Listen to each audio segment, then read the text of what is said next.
Recently, I was commenting on a video and I was told that I was wrong. Sylvanas did nothing out of the way and she did not cheat in Makara.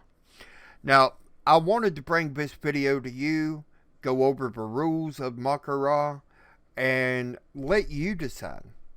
Now, we'll be pulling this information from two very well known and established websites. First, Wikipedia, which states Makara is traditionally combat to the death. Makara is traditionally combat to the death, and refusing can mean dishonor.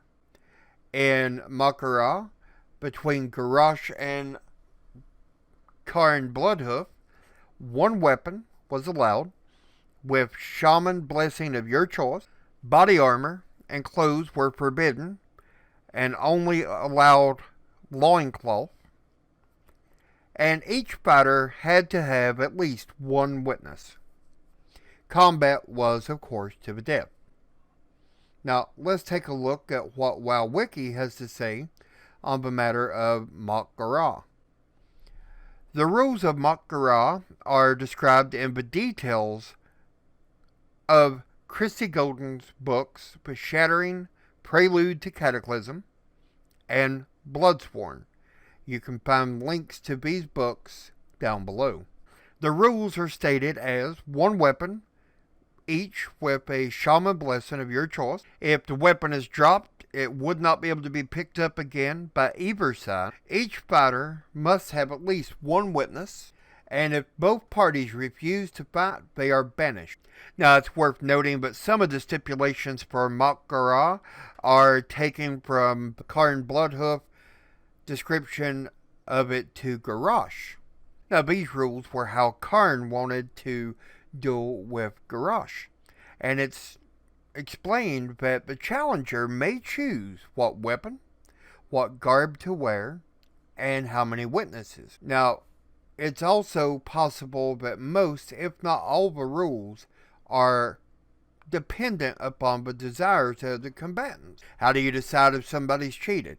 Let's take a look at what WoWWiki has. Garrosh Hellscream challenged Thrall to the duel in the modern way, and was interrupted when the Scourge invaded Orgrimmar. It's worth noting, though, that both Garrosh and Thrall were not in full compliance of the rules of Makara, with both wearing full body armor and wielding two weapons each. Garrosh, his twin axes, and Thrall, the Doomhammer, and the elemental magic. So it's easy to see here that magic is viewed as a weapon. When Thrall challenged Garrosh Hellscream later, it was a continuation of the duel between the two that had happened just before the Scourge invaded Orgrimmar. But the old rules were used now. Garrosh lost and was killed by Thrall, although many considered the victory by Thrall questionable. Varrock Sourfang to Sylvanas. Both combatants wore full armor and wielded two weapons each, though Sylvanas killed Sourfang using unknown magic. Now, this is what WoWWiki had to say. Now, let's just take a look at the Sourfang and Sylvanas fight. When challenged, Sylvanas instantly had her guard and her two blades, and Sourfang was ready to walk into battle with one weapon, Thrall's axe. Anduin saw that this was not fair, and he handed Sourfang his sword. Now, both were clothed, but Sourfang did not have his traditional armor on, while Sylvanas had her armor on fully. Had Sylvanas used her bow, this would have been considered a third weapon and would have been considered cheating. Instead, she used unknown magic, which is also considered, in my eyes, cheating. Now, there are a few who wonder why she flew off into the sky as she did, but I wanted to share my thoughts and feelings on this. I feel that she went too far by denouncing the Horde, calling us nothing, calling everybody nothing, both Horde and Alliance, and it's obvious that she would not be welcomed back into the Horde. She also knew but she had killed Sourfang by cheating.